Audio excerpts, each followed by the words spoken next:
这边来看一下赛季末更严幅的角色调整。首先的话是对空军的酒精训练特质新增了额外效果，当空军靠近板窗时，会触发持续3秒的 20% 移动速度，以及额外的 10% 的板窗交互速度，冷却时间的话是35秒，相当于是自带了一个效果减半的双弹技能。另外，精武群生中的破位减速从 30% 下调至 25%， 然后是守墓人这边将蹲击状态下受到伤害出土调整成受到累积1次普攻伤害出土，也就是说现在加弹幕的话必须要加到2次。然后是对哭泣小丑的加强，调整后火箭的话更容易转向了，其中第2个改动说是提升了和其他求生者一起冲刺时的速度，字面意思上的话好像是只提升了在人情况下的冲刺速度，到时候测试一下。然后是小女孩这边，如果监管者插刀状态下被失约推开，会维持一个插刀状态，也就是说不会再解插了。但是需要注意的是，失约依旧会解除监管者眩晕效果。然后是监管者这边，杰克这里提到的生成误区应该不是误区，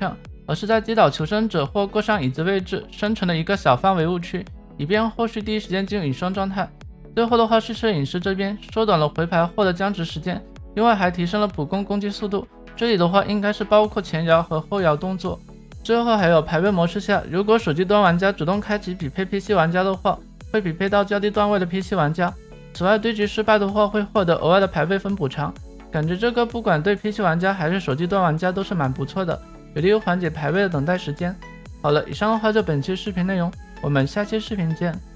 拜拜。